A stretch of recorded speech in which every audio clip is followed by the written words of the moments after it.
leaving you burnt out? Well, according to a new survey, you are not alone. Jackie DeAngelis has more. Jackie. Hey, Charles. Well, working from home was something that at some point people thought probably sounded like a dream come true. But as many people have actually been forced to do it right now, they realize the grass is not so green on the other side. For millions, the reality of working from home could be permanent. Twitter CEO Jack Dorsey telling his employees they can work remotely forever, from anywhere. I did the nightly finance spot from home last year, which was really nice. And now I'm back in the studio.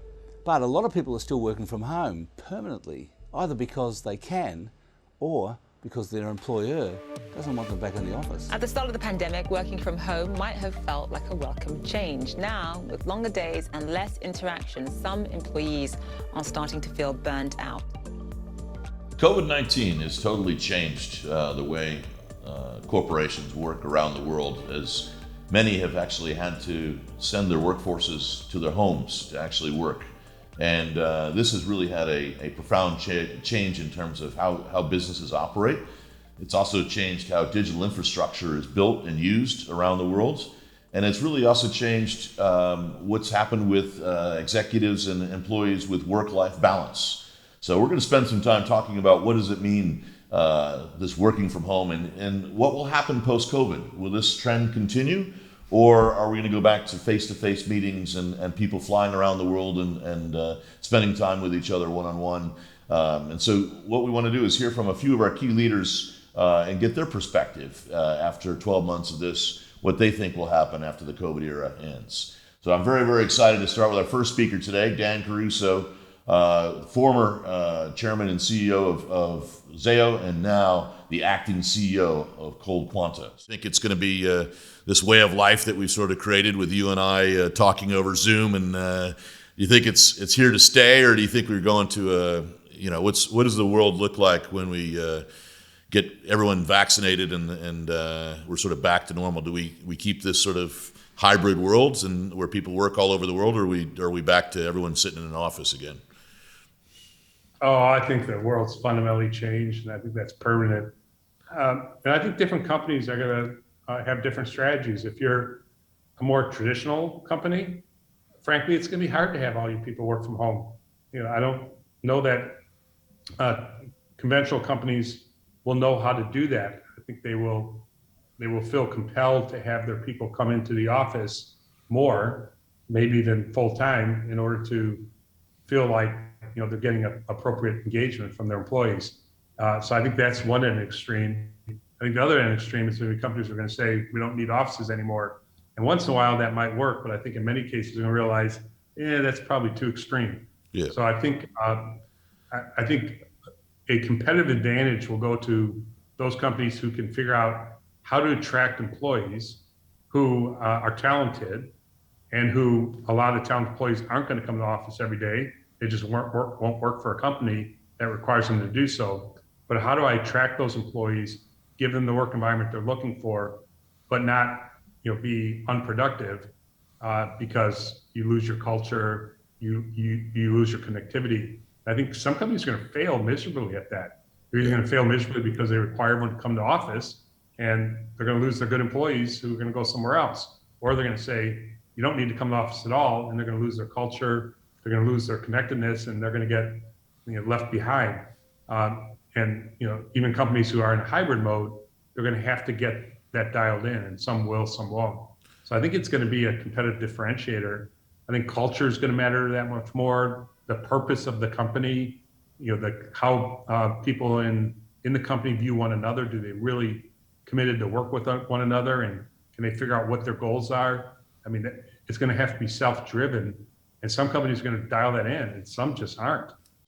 I think it certainly it has a fundamental change for our operating model right now. I mean, in the U.S., all our employees, work from home, since March, pretty much last year. It went longer than we anticipated. Initially, I thought 3 weeks would be plenty. I was totally wrong. I said, how could you impact? Because in the U.S., there's not much of public transportation. you look at in the morning, commuting one person in a car, I said that's pretty safe distance. But actually the virus, actually is more powerful than I had ever imagined.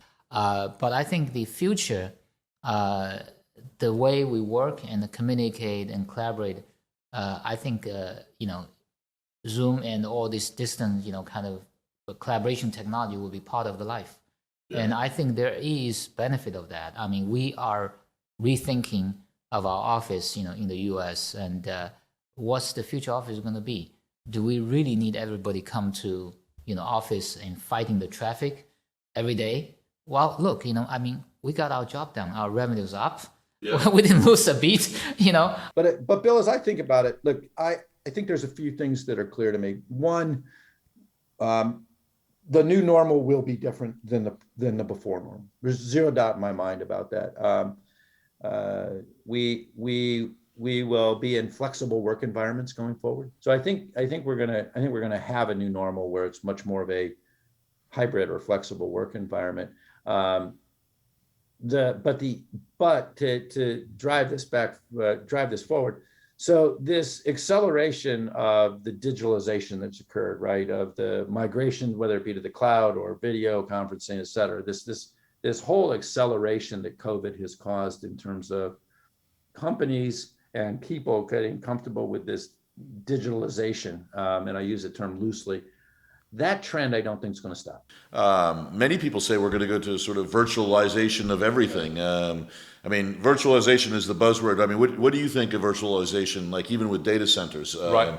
Now, actually, with the data center, the entire network is actually going to be the fundamental blocks for it, okay? People will be asking, we have done actually, virtualizations, video for a few years already. What is the difference now? The difference is, in the past, these technologies were only substitute to face-to-face meeting, the way we conduct traditional business. Now they have taken up the mainstream.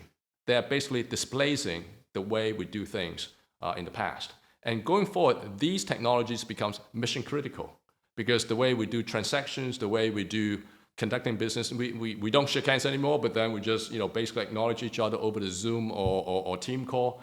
That is going to be mission critical. So for us to be able to handle that type of service, we have to beef up the underlying layers, which is the data center, the network, and everything else. In the past, a Zoom call of 99% quality is good enough. Now it's got to be 100%. How do you do that? So you do need to beef up the entire infrastructure. Who knows what the end result looks like? It'll differ by company, but I think servicing that and all the shifting in telemedicine and working out and healthcare, and I think everything's going to accelerate now, which all needs connectivity. And needs data storage, needs all the stuff that's in these sectors today in the communications industry.